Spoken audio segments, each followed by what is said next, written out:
எல்லாருக்கும் வணக்கம். இன்றைக்கி நம்ம செட்டிநாடு சமையலில் என்ன பார்க்க போகிறோம்னா மட்டன் சூப்பு தான் செய்ய போகிறேன்.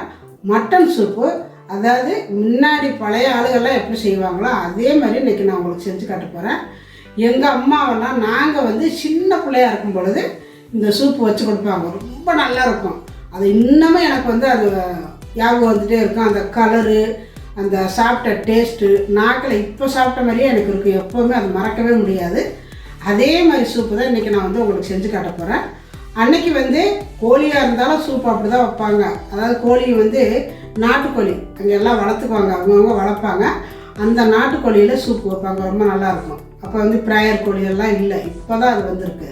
அந்த நாட்டுக்கோழியிலேயே சூப்பு வச்சா அவ்வளோ நல்லாயிருக்கும். அதே மாதிரி மட்டனெல்லாம் அப்போல்லாம் ரொம்ப விலை கம்மி. எவ்வளோன்னா 15 ரூபா தான் இருந்தது. அப்புறம் 20 ரூபா, 25 ரூபா, கடைசியில் 30 ரூபாய் ஆயிடுச்சு. இந்த 30 ரூபாய் ஆனப்பெல்லாம் வாங்க மாட்டாங்க, விலை ஜாஸ்தி அப்படின்னு சொல்லிட்டு 15 ரூபாய் 20 ரூபாயாக இருக்கும் பொழுது அடிக்கடி வாங்கிட்டு வந்தால் நாங்கள் சூப்பு தான் எங்கள் அம்மா வச்சு கொடுப்போம். அவ்வளோ நல்லா இருக்குங்க. இன்றைக்கி அதே மாதிரி தான் நான் உங்களுக்கு வச்சு காட்ட போகிறேன். அதாவது பாரம்பரியமான ஒரு சூப்பு. ரொம்ப ஈஸியாக தான் வேலை, ஆனால் டேஸ்ட்டு அவ்வளோ நல்லா இருக்குங்க. அதை செஞ்சு காட்டுறோம்னு ரொம்ப நாளாக நினச்சிட்டே இருந்து அதுக்கு இன்றைக்கி தான் வாய்ப்பு கிடச்சிருக்குது. இன்றைக்கி அதே மாதிரி நான் செய்கிற மாதிரி நீங்கள் கண்டிப்பாக செஞ்சு பாருங்கள். கண்டிப்பாக நீங்கள் அடிக்கடி இது மாதிரி தான் செஞ்சு சாப்பிடணும்னு நினைப்பீங்க. எங்கள் சேனலை சப்ஸ்கிரைப் பண்ணாதவங்க சப்ஸ்கிரைப் பண்ணி வச்சுக்கோங்க. பக்கத்தில் இருக்கிற அந்த ஆளுங்கிற பெல் பட்டனை அமைத்துவீங்க. அப்போ தான் நாங்கள் போடுற வீடியோ உடனே உங்களுக்கு வரும். இப்போ வாங்க மட்டன் சூப்பு எப்படி செய்கிறது அப்படிங்கிறத பார்க்கலாம். இப்போ மட்டன் சூப்புக்கு தேவையான பொருட்கள் என்னங்கிறத பார்த்துக்கலாம். மட்டனை 1/4 கிலோ வாங்கி வச்சுருக்கிறேன். அதாவது எலும்பு பீஸாக, நெஞ்செலும்பு, நல்லி எலும்பு இந்த மாதிரி போட்டால் அந்த சூப்பு சாப்பிடையில குழந்தைங்க இது எடுத்து சாப்பிட்றதுக்கு நல்லாயிருக்கும். நெஞ்செலும்பில் சூப்பு வச்சா ரொம்ப நல்லதும்பாங்க. 1/4 கிலோ வெள்ளாட்டு நெஞ்செலும்பு வாங்கிட்டு வந்திருக்கிறேன். இதை நல்லா கழுவி எடுத்து சுத்தமாக வச்சுருக்கிறேன். 2 தக்காளி கட் பண்ணி வச்சுருக்கிறேன். 4 பச்சை மிளகா 2 கீறி வச்சுருக்கிறேன்.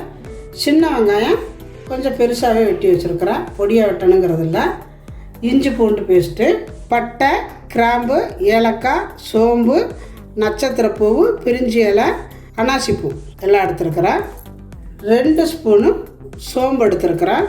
2 ஸ்பூனு சீரகம், 2 ஸ்பூனு வர கொத்தமல்லி, 2 ஸ்பூனு குருமிளகு, 1/2 ஸ்பூனு மஞ்சத்தூள், 150 கிராமு சின்ன வெங்காயம் உரித்து வச்சுருக்கிறேன், கொத்தமல்லி தலை, 1/2 ஸ்பூனு மட்டன் மசாலா. அவ்வளவுதான். மட்டன் சூப்புக்கு மெயினாக ஒரு மசாலா அரைப்பாங்க. அந்த மசாலா தான் அந்த சூப் வைக்க அவ்வளோ நல்லாயிருக்கும். நம்ம எடுத்து வச்சுருக்கிற இந்த சோம்பு, அதாவது சோம்பு வறுக்கலாம் மாட்டாங்க, பச்சையாக தான் போடுவாங்க. அப்போல்லாம் சோம்பு பச்சையாக போட்டு செய்யும் பொழுது அவ்வளோ நல்லாயிருக்கும். அந்த சோம்பு, நம்ம எடுத்து வச்சுருக்கிற வர கொத்தமல்லி அதே இதில் சேர்த்துக்கலாம். சீரகம், குருமிளகு. என்கிட்ட குருமிளகு பொடி நிறையா இருக்கிறதுனால நான் குருமிளகு இதில் போடலை. உங்கள்கிட்ட குருமிளகு பொடி இல்லைன்னா இதிலையே ஒரு 2 ஸ்பூனு குருமிளகு போட்டு அரைச்சிக்கோங்க. இப்போ இதை நல்லா பொடியாக அரைச்சிக்கணும். இதெல்லாம் நான் சின்ன பிள்ளையில எங்கள் அம்மா செய்யும் பொழுது எனக்கிட்ட எடுத்து கொடுத்துருவாங்க. நான் அம்மியில் தான் அரைப்பேன். ரொம்ப நல்லா இருக்கும். அது பெரிய அம்மியில் அரைக்கும் பொழுது அவ்வளோ நல்லாயிருக்கும். இங்கே அம்மி இல்லை, நான் மிக்சியில் தான் அரைக்க போகிறேன். இதை பொடியை அரைச்சிட்டு நான் உங்கள்கிட்ட காட்டுறேன். பார்த்திங்கன்னா நான் தண்ணி ஊற்றாமல பொடியை அரைச்சாச்சு. இது மாதிரி பொடியை அரைச்சாச்சு. இப்போ இது கூடவே நம்ம எடுத்து வச்சுருக்கிற இந்த சின்ன வெங்காயம் இதையும் போட்டு அரைச்சிக்கணும். லைட்டாக இதிலே தண்ணி வரும். அப்படி உங்களுக்கு தண்ணி பற்றலைன்னா லைட்டாக தண்ணி விட்டு அரைச்சிக்கோங்க. சின்ன வெங்காயம் 1 2 அப்படியே லைட்டாக தட்டி தான் போடுவாங்க. அந்த மாதிரி தான் தட்டி இருக்கிறேன். ரொம்ப நான் அரைக்கலை, ரொம்ப நைஸாக அரைக்கக்கூடாது. இந்த மாதிரி இருக்கணும். இப்போ தாளிக்கிறதுக்கு அடுப்பத்தை வச்சுட்டு குக்கர் அடுப்பில் வச்சுருக்கிறேன். எண்ணெய் விட்டுக்கலாம். இதுக்கெல்லாம் கொஞ்சமாக விட்டாலே போதும், எண்ணெய் இந்த அளவு இருந்தாலே போதும். இப்போ எண்ணெய் காய்ஞ்சது நம்ம எடுத்து வச்சுருக்கிற பட்டை, கிராம்பு எல்லாமே போட்டுக்கலாம். ஏலக்காயை இந்த மாதிரி தட்டி போட்டுக்கலாம். பச்சை மிளகாயை போட்டுக்கலாம். பச்சை மிளகாய் லைட்டாக செவந்தால் போதும். இப்போ நம்ம வெட்டி வச்சுருக்கிற வெங்காயத்தை பாருங்கள். அந்த வெங்காயம், இந்த பட்டை, கிராம்பு, இந்த வெங்காயத்துக்கு இந்த பச்சை மிளகாய்க்கு வாசனை அப்படி இருக்குது பாருங்கள். நல்ல வாசம் வரும். அந்த முதல்ல நான் சின்ன வயசில் செஞ்சால் எப்படி வாடை வருமோ அதே வாடை வரும். இப்போ பச்சை மிளகாயும் அந்த எண்ணெய்க்கில் போட்டுக்கணும். அந்த சூப்புக்கு அதுதான் நல்ல வாசம் கொடுக்கும். அப்புறம் இன்னொன்று வந்து நம்ம வந்து இதில் வந்து மிளகாத்தூளோ மிளகாயோ எதுவுமே சேர்க்க போகிறதில்ல. இதுதான் காரத்துக்கு. கொஞ்சம் செவந்துருச்சு, ஓரளவு செவந்தால் போதும். வெங்காயம், இஞ்சி பூண்டு அரைவையை போட்டுக்கலாம்.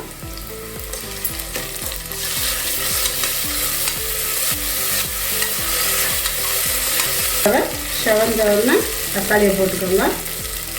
தக்காளியை போட்டுக்கலாம்.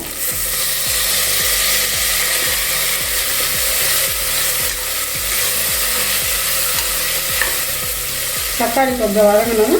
எடுத்து வச்சுருக்கிற மஞ்சத்தூள் சேர்த்துக்கலாம். கொஞ்சம் போல் உப்பு போட்டுக்கோங்க.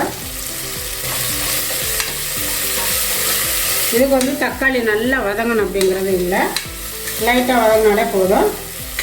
இப்போ நம்ம எடுத்து வச்சுருக்கிற இந்த நெஞ்செலும்பை இதில் சேர்த்துக்கலாம்.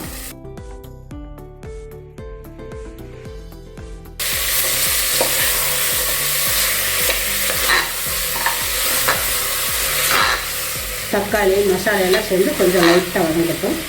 இப்போ மசாலையெல்லாம் ஓரளவு நல்லா வதங்கிருச்சு.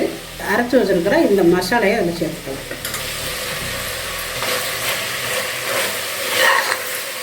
இந்த மசாலையை இதில் கொஞ்சம் நேரம் வதக்கணும். நம்ம நல்லா பச்சையாக போட்டுருக்குறோம் பார்த்திங்களா, அதனால் இப்படி தான் போட்டு வதக்குவாங்க.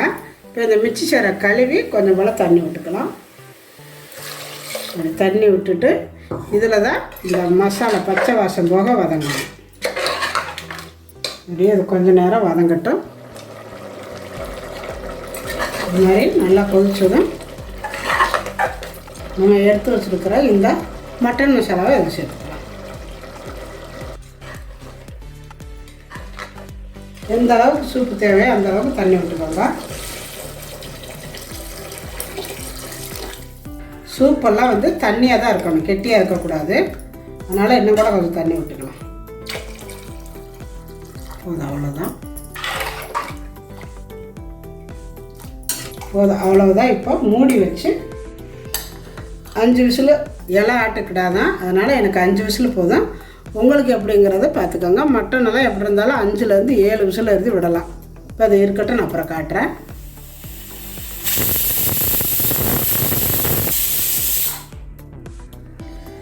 அஞ்சு விசில் வந்துட்டு நான் ஆஃப் பண்ணிட்டேன். விசிலெல்லாம் போக விட்டு ஓப்பன் பண்ணி பார்க்கலாம். பாருங்கள் எப்படி நிற்கிதுன்னு. இதை மறுபடியும் அடுப்பத்தை வச்சு விட்டு கொஞ்ச நேரம் அப்படியே மூடாமல் கொதிக்க விடணும். அடுப்பத்தை வச்சு விட்டுக்கலாம்.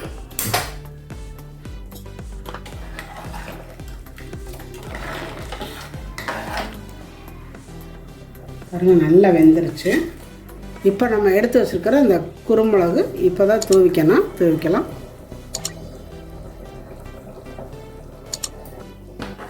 இந்த சூப்பு நல்லா செமையாக இருக்கும். உப்பெல்லாம் போதுமானு பிடிச்சி பார்த்துட்டு அடுப்பை இப்போ குறைச்சி வச்சிருங்க. ஃபுல்லாக குறைச்சி வச்சுட்டு மெதுவாக கொதிக்கணும். கொஞ்சம் நேரம் ஒரு 3 நிமிஷம் மெதுவாக கொதிக்கட்டும். சூப்பராக இருக்குது. கொஞ்சம் போல் உப்பு மட்டும் பத்தலை, உப்பு போட்டுக்கலாம். இந்த அளவு உப்பு போட்டுக்கலாம். இந்த சூப்பில் நீங்கள் காரமே போடக்கூடாது, குருமிளகு மட்டும் தான் போட்டுக்கணும். காரம் போட்டிங்கன்னா கண்டிப்பாக குடிக்க முடியாது. மிளகாய் எதுவுமே போடாதீங்க. பச்சை மிளகாய் மட்டும் நான் 4 போட்டுக்கிறேன், அவ்வளோதான். செமையாக இருக்குதுப்பா. குடிச்சு பார்க்குறதுக்கு ரொம்ப அருமையாக இருக்குது பாருங்கள். இப்போ அப்படியே இருக்கட்டும் ஒரு 3 நிமிஷத்துக்கு.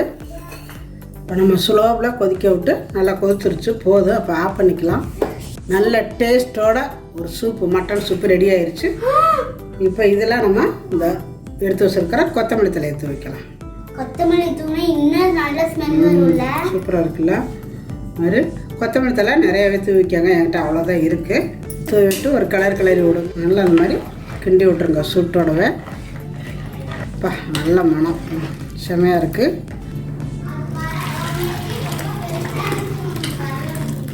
இதில் வந்து உங்கள்கிட்ட லெமன் இருந்தால் ஒரு அரை லெமன் புழிஞ்சு விட்டுக்கோங்க. இல்லைன்னா வேண்டாம்னா விட்டுறலாம். இருந்தாலும் அரை லெமன் புழிஞ்சு விட்டிங்கன்னா ரொம்ப அருமையாக இருக்கும். என்கிட்ட லெமன் இல்லாதனால நான் வினிகரு 1 ஸ்பூன் விட்டுக்கிறேன். கொஞ்சம் போல் புளிப்புத்தன்மை இருந்தால் தான் அந்த சூப்பு நல்லாயிருக்கும். அதனால் நீங்கள் லெமன் இருந்தால் லெமன் விட்டுக்கோங்க. இப்போ பாருங்கள், சூப்பரான சூப்பு செமையாக ரெடி ஆயிடுச்சு. ரொம்ப அருமையாக இருக்குது. இந்த மாதிரி தண்ணியாக தான் இருக்கணும், கெட்டியாக இருக்கக்கூடாது. பாருங்கள், எனக்கு பசிக்குது சூப்பு பார்த்தோன்னே. சாப்பிடுவோம்.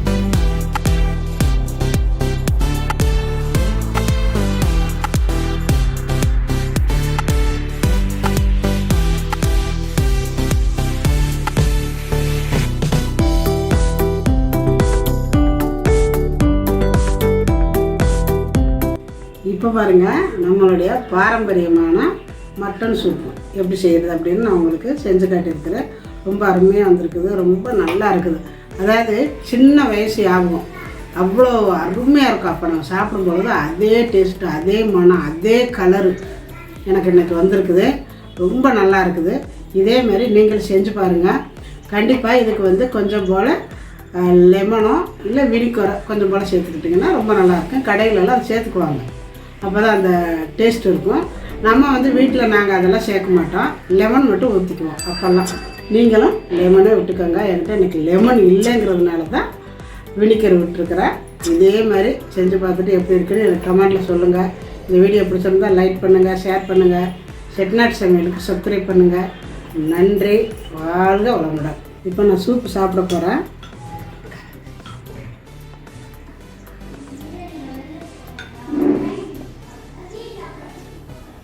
அப்படியே அந்த பீஸ் எடுத்து வைக்கணும். இந்த மாதிரி அதில் உள்ள அந்த பீஸ் கடிச்சு சாப்பிட்றதுக்கு தான் அவ்வளோ நல்லா இருக்கு. நாங்களாம் ரொம்ப ஆசைப்படுவோம். இந்த எலும்புல உள்ள